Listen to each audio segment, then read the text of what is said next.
This was The World of 1001 Nights, which greatly influenced, the next slide, a fellow by the name of Dante and his Divine Comedy.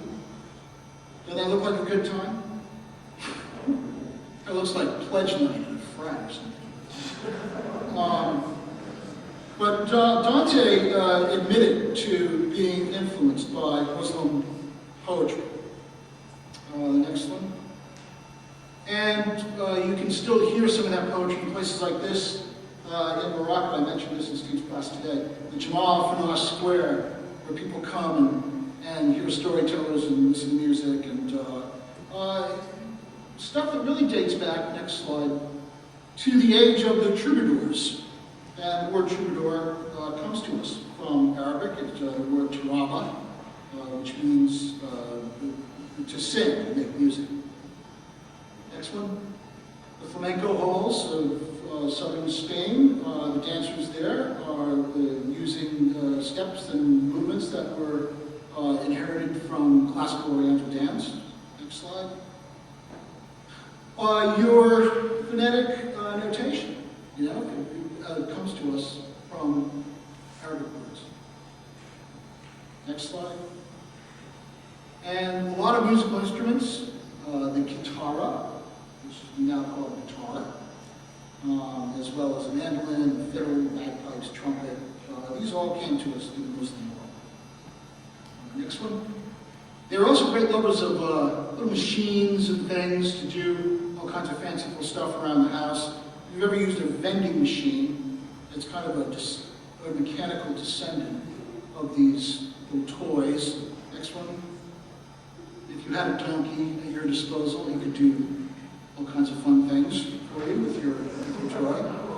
Next slide. The water wheel. The water wheel was not an Arab invention, but they were very, very good at moving water around.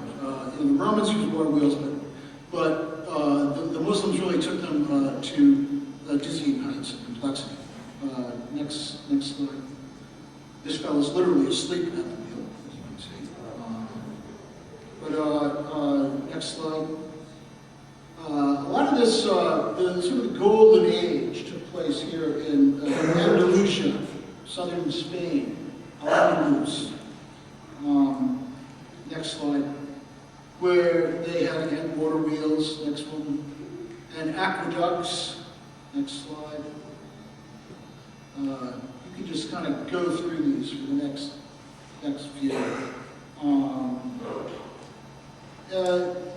The court of Andalusia was this magnificent place where, they had lighting in the streets and sewage and, sewage systems and fountains and, that spilled water into basins of gold and it was, they had a lot of hammams, bathhouses, where people would bathe regularly, whereas in Europe they might have bathed once or twice a year at that point.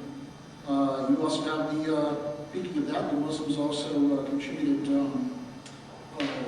deodorant, which they invented, made from mineral extracts used to, you can stop there, to take away the fetid smell from the armpits, according to one 16th century Moroccan historian.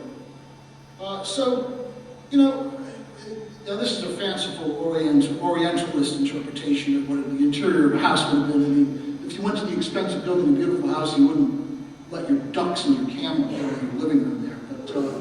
But it's just to give you sort of an idea of the splendor and the beauty of these places.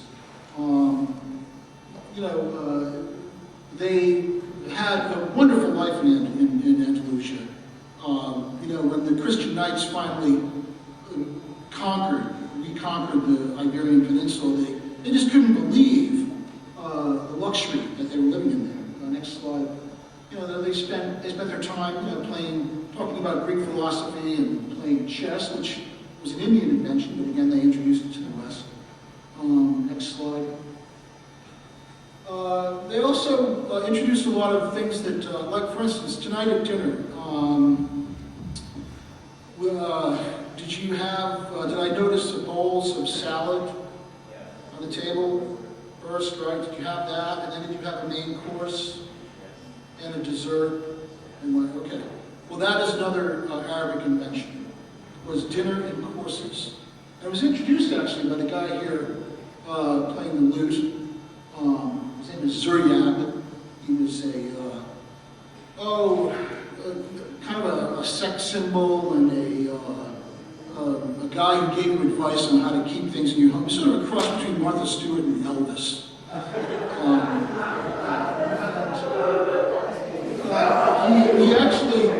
He actually had to flee the court in Baghdad because he made too many people jealous, and he ended up in Andalusia, where he became very popular. But it was he who introduced this idea of wearing lighter clothes in the summer, serving meals and courses, doing your hair.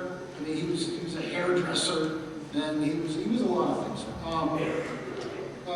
Next slide.